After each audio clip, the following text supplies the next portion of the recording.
saya yakin bapak-bapak semua lebih paham dari saya. Ya, insya Allah Fakir coba mengingatkan semua kita maupun semua yang ada di masjid ini tentang makna daripada meningkatkan ketakwaan kita di bulan Ramadan ini.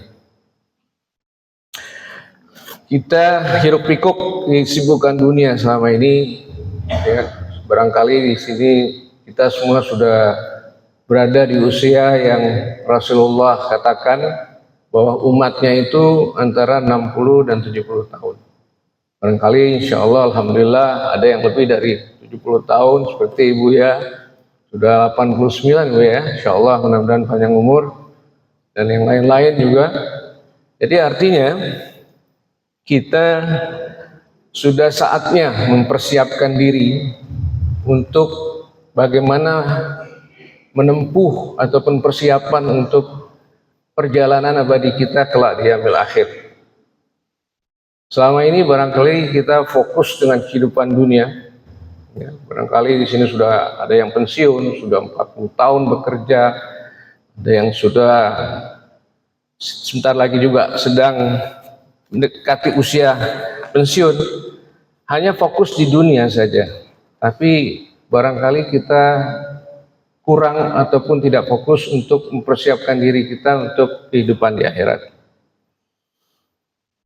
Jadi sebagai contoh, seorang pelajar ataupun mahasiswa apabila ada ujian akhir, ini kita bicara akhirat, jadi semua urusannya dengan akhir, itu pasti mereka akan mempersiapkan belajar dengan sesungguh-sungguhnya agar ada nantinya apabila ada ujian mereka akan siap dan akan lulus ujiannya. Jadi ada semacam persiapan. Begitu juga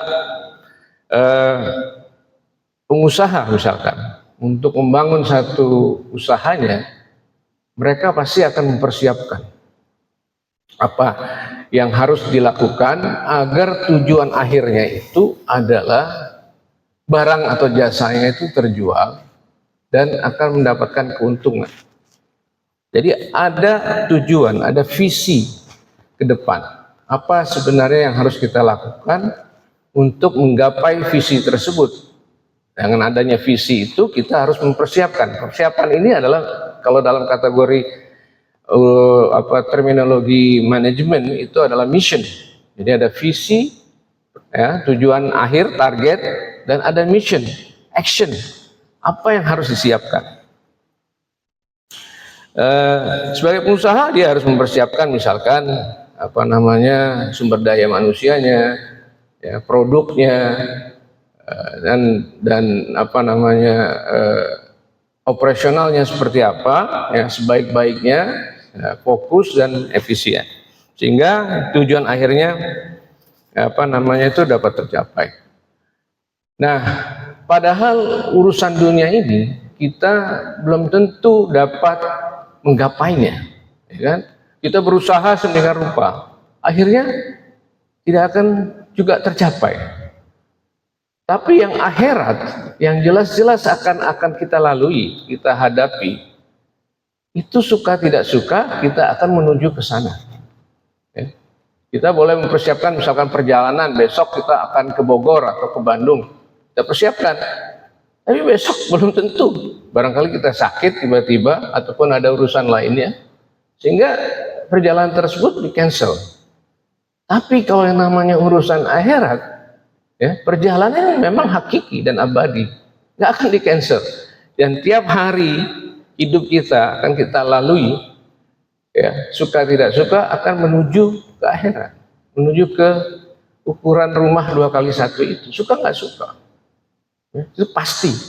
Tapi kalau persiapan dunia itu belum tentu pasti, ya, bisa saja tidak jadi atau gagal, tapi yang namanya akhirat itu pasti. Bapak-bapak, ibu-ibu yang saya muliakan,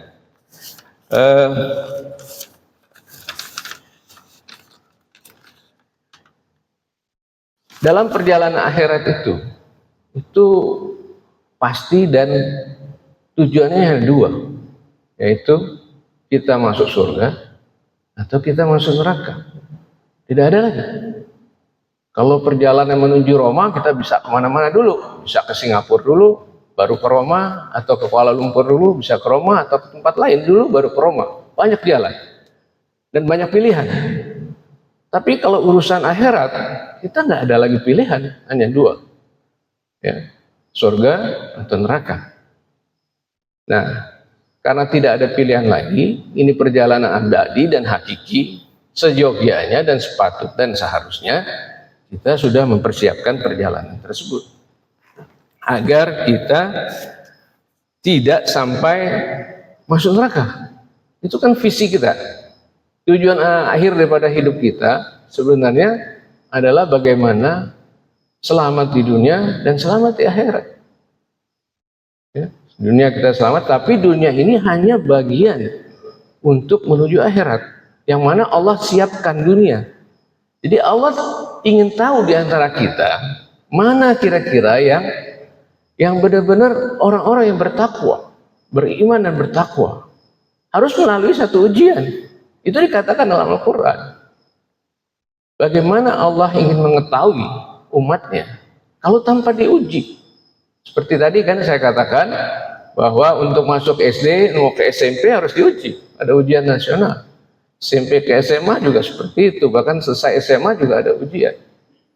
Dari situ kita mengetahui kemampuan kita, kekuatan kita untuk masuk ke jenjang lebih tinggi. Begitu juga dengan kita, Allah uji kita dengan adanya dunia ini diuji.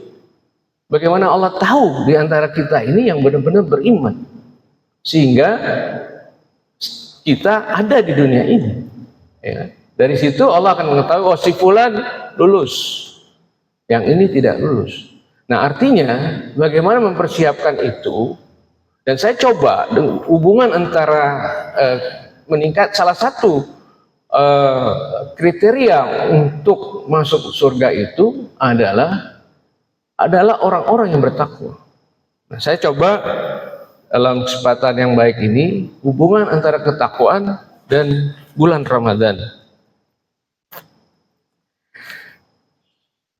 Sehubungan dengan kita sedang melaksanakan puasa di bulan Ramadan ini, alangkah baiknya kita juga mengambil kesempatan yang baik di bulan ini, karena bulan ini bulan yang penuh rahmat, bulan yang Allah turunkan Al-Quran, dan artinya Allah juga ingin kita di bulan suci Ramadan ini mempersiapkan diri, karena bulan ini boleh dikatakan bulan bonus.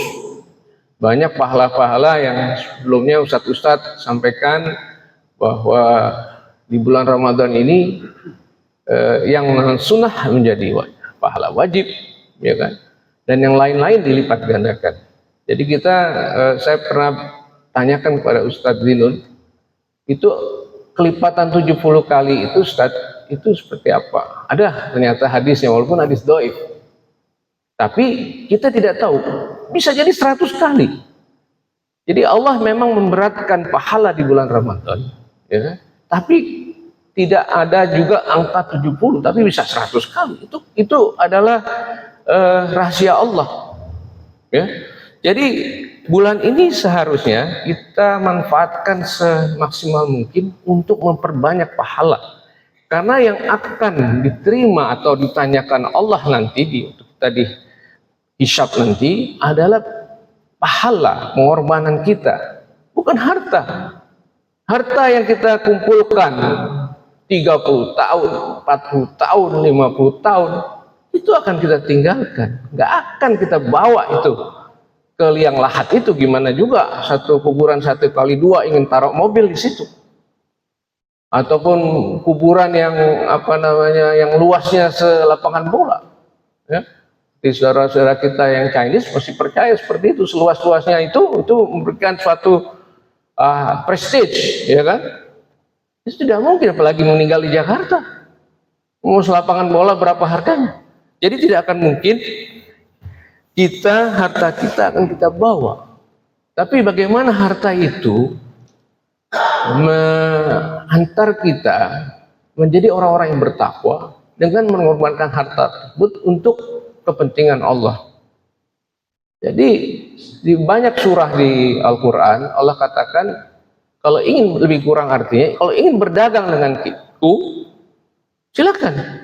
Jadi apa yang kau korbankan di agama Allah akan Allah hitung di kelak di yaumil akhir. Tidak hanya di yaumil akhir kata Allah, di dunia pun akan dibalas. Jadi ini fakir mengingatkan diri fakir dan saudara-saudara semua bahwa dunia ini sebenarnya sudah mengelabui kita dalam satu segi, yaitu kita selalu fokus, ya kan, ingin menjadi pejabat, ingin menjadi hartawan. Toh akhirnya semua tersebut hanya sebagai jaket. Jaket itu kita pakai atau gamis, satu saat akan kita tinggalkan. Selesai itu urusan dunia. Jadi marilah ibu-ibu dan bapak-bapak yang saya muliakan, kita di bulan suci Ramadan ini kita mempersiapkan diri, memperbanyak harta. Harta yaitu harta apa? Harta yang akan kita bawa kelak di yaumil akhir. Yaitu ya harta pengorbanan kita, harta yang kita spend atau kita kita berikan, ya kan, untuk kepentingan agama Allah. Bapak, ibu yang saya muliakan, Al-Quran dan hadis banyak sekali mengingatkan kita menjadi orang-orang yang bertakwa. Rasulullah SAW dalam hadisnya, hadis yang mana beliau katakan di farewell hajj speech, katanya bahasa Inggrisnya, itu di hari yang mana haji, ya kan, waktu pelaksanaan akhir beliau haji, beliau menyampaikan seperti tersebut, lebih kurangnya seorang Arab tidak lebih baik dari seorang yang bukan Arab, atau sebaliknya. Juga seorang kulit putih tidak sebaik daripada orang yang berkulit hitam, atau sebaliknya. Yang sebaik-baiknya di antara kita, antara kamu adalah orang-orang yang bertakwa. Jadi takwa tidak mengenal warna kulit. Takwa tidak mengenal orang kaya atau orang miskin. Takwa tidak mengenal orang yang punya kedudukan tinggi ataupun rendah. Semua di mata Allah sama, dan yang akan dihisap adalah orang-orang yang bertakwa. Barangkali ada sebagian dari kita yang makna takwa itu memang sangat dinamis. Apa sih takwa? Sebagian besar takwa itu adalah melaksanakan perintah-perintah Allah dan menjauhkan larang-larangannya. Itu definisi, salah satu definisi takwa. Saya coba melihat takwa itu, nanti ada rootnya, itu apa namanya dalam bahasa Arab, akar kata takwa itu. Sebelumnya Abu Hurairah radhiyallahu anhu mengatakan bahwa Rasulullah bersabda sallallahu alaihi wasallam, satu kesempatan ditanya, ya Rasulullah, sahabat, ya Rasulullah, perbuatan apa yang membuat kita dapat masuk surga? Rasulullah SAW menjawab, bertakwa. Artinya takut kepada Allah dan akhlak yang baik. Rasulullah artinya menguatkan tentang pentingnya takwa. Dan itu salah satu entry point kepada masuknya kita ke surga nanti. Begitu juga Rasulullah SAW bersabda,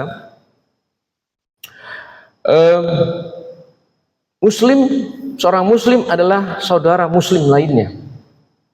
Dia tidak menindas saudara muslimnya, dia tidak merendahkan saudara muslimnya, dan dia tidak menyakiti hati saudara muslimnya. Dan Rasulullah menunjuk ke dadanya 3 kali. Itu akhlak.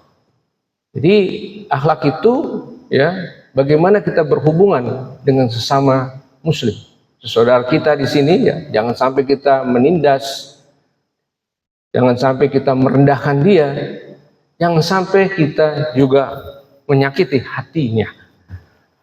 Jadi di dalam Al-Quran berhubungan dengan Ramadan,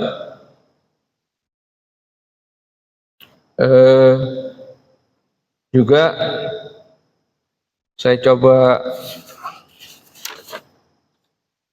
sampaikan, ada A'udzubillahi minasyaitonirrajim, Bismillahirrahmanirrahim, di surat Al-Mu'minun ayat 101 sampai 103.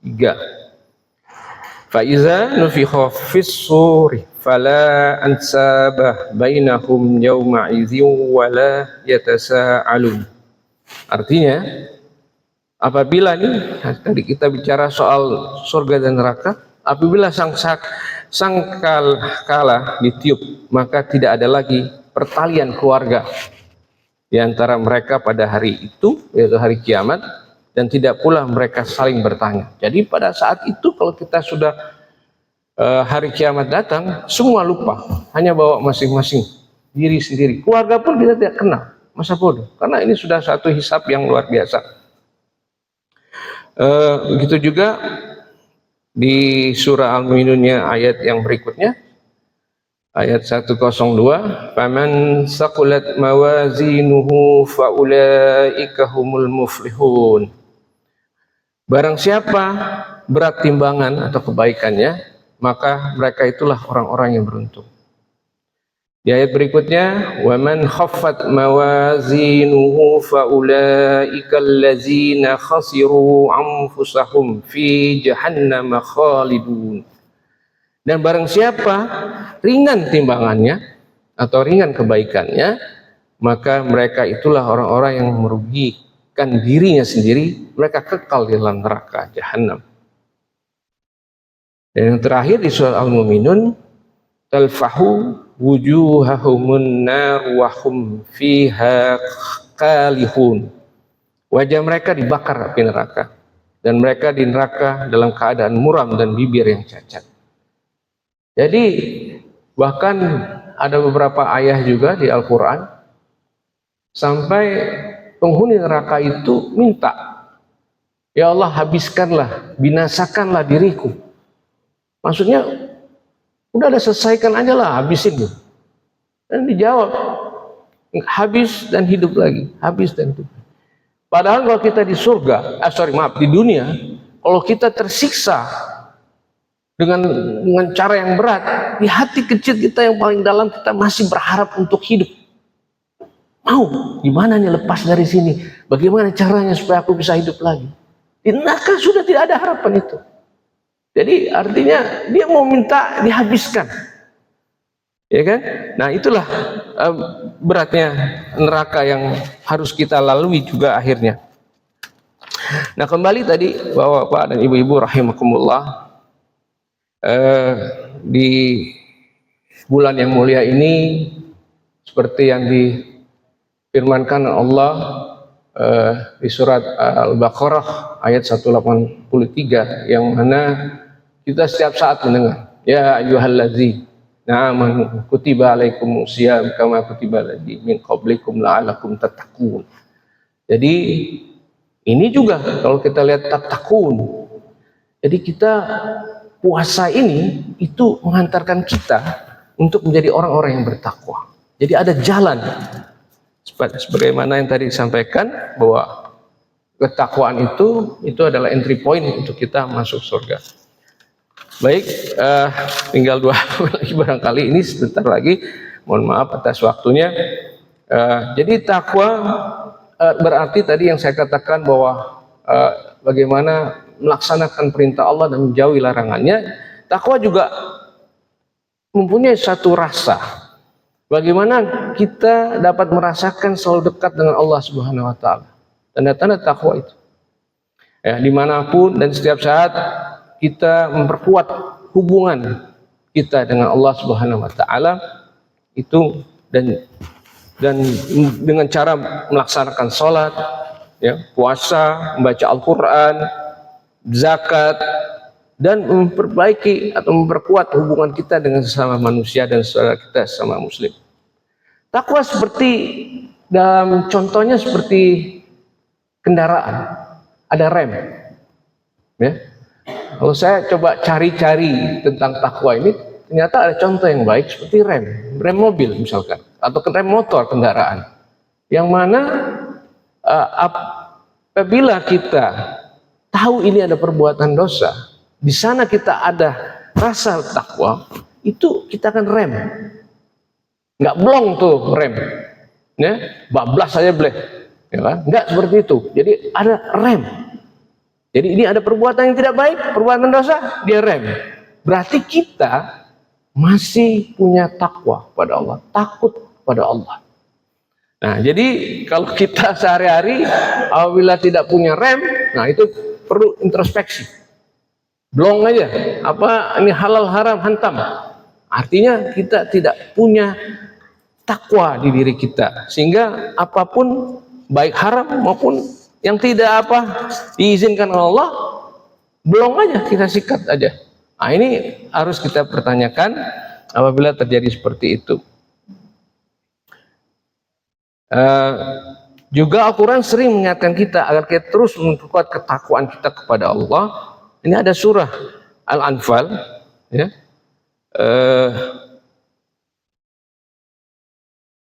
ayat 29. Saya coba bacakan.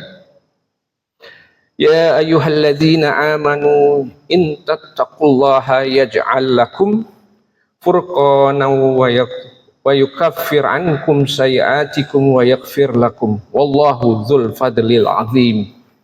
Yang artinya, wahai orang-orang yang beriman, jika kamu bertakwa kepada Allah, niscaya Dia akan memberikan furqan, kemampuan membedakan antara yang hak dan batil. Yang tadi saya katakan sebelumnya, ada rem. Ini salah satu tanda orang bertakwa. Ada furqan. Dan menghapus segala kesalahanmu dan mengampuni dosa-dosamu, dan Allah memiliki karunia yang besar. Dan di surat Al-Anbiya Allah katakan, firman Allah, allazina yakhshawna rabbahum bil ghaibi wa hum minas sa'ati musfiqun. Yaitu orang-orang yang takut, ya. Orang takut harus ada rasa takut dia akan azab Tuhannya, sekalipun mereka tidak melihatnya, dan mereka merasa takut akan tibanya hari kiamat. Jadi itu tanda-tanda orang bertakwa. Baik Bapak, barangkali saya coba simpulkan pada kesempatan ini. Jadi alhamdulillah kita masih mendapatkan kesempatan Ramadan tahun ini, ya. Barangkali teman-teman kita yang dahulu, mari kita doakan yang telah mendahului kita, semoga mereka ditempatkan di sisi Allah Subhanahu wa taala, ya.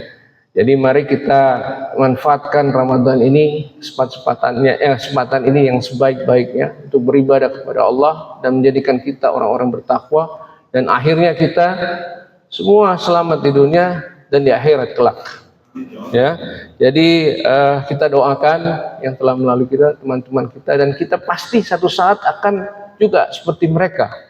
Ya, dan pada saudara-saudara kita yang sedang sakit, kita doakan juga kesabaran mereka, mudah-mudahan mereka sabar menghadapi ujian ini, dan memang sakit itu yang luar biasa. Saya ngurusin rumah sakit lama sekali, hampir 20 tahun. Akhirnya sudah pensiun juga tahun kemarin di rumah sakit Islam. Jadi bayangkan Pak, orang kalau sedang sakit Pak, Masya Allah, untuk menghirup udara oksigen aja bayar Pak Eko. Ya kan? Ya, untuk ada beberapa pasien yang untuk buang air kecil saja nggak bisa, harus dioperasi. Buang air besar nggak bisa, harus dioperasi. Dan kita semua yang masih diberikan kesehatan pada saat ini, banyak-banyak bersyukur Pak, ibu-ibu semua. Mudah-mudahan Allah selalu memberikan kesehatan untuk kita semua. Ya, yang penting kedua, dengan bulan Ramadan ini kita memang lebih ekstra. Kita dengan mudahnya, barangkali ada sebagian pernah Pak Wisnu katakan ini sudah dikunci semua nih, atau dibelenggu setan-setannya, ya kan? Dan kita coba memanfaatkannya dengan baik, memperbanyak ibadah, bekal kita kelak di yaumil akhir, ya. Dan kita berharap, sebenarnya inti daripada Ramadan ini adalah berharap agar kegiatan ibadah kita selama bulan suci Ramadan ini dapat diimplementasikan di 11 bulan yang akan datang. Itu inti daripada Ramadan itu sebenarnya itu. Bukan setelah Ramadan merdeka, selesai. Tidak. Kita di training seperti ini dan mudah untuk kita ke masjid, melakukan kebaikan, memberikan iftar, Masya Allah. Ya kan, pada orang, bersama manusia. Dan ini seharusnya kita juga bisa lakukan itu di 11 bulan yang akan datang. Sehingga bekal kita untuk menghadapi akhirat nanti akan lebih banyak lagi. Karena tadi yang saya katakan hanya 2 pilihan, nggak ada pilihan yang ketiga. Baiklah Bapak-bapak, Ibu-ibu yang saya muliakan, mohon maaf apabila ada kesalahan dari saya. Selebihnya itu dari Allah Subhanahu wa taala. Sekali lagi mari kita mudah-mudahan selamat di dunia ini dan akhirat dengan husnul khatimah. Amin amin ya rabbal alamin. Kurangnya sekali lagi mohon maaf. Wabillahi taufiq wal hidayah. Nasrun minallah wa fathun qarib wa basyiril mu'minin. Assalamualaikum warahmatullahi wabarakatuh.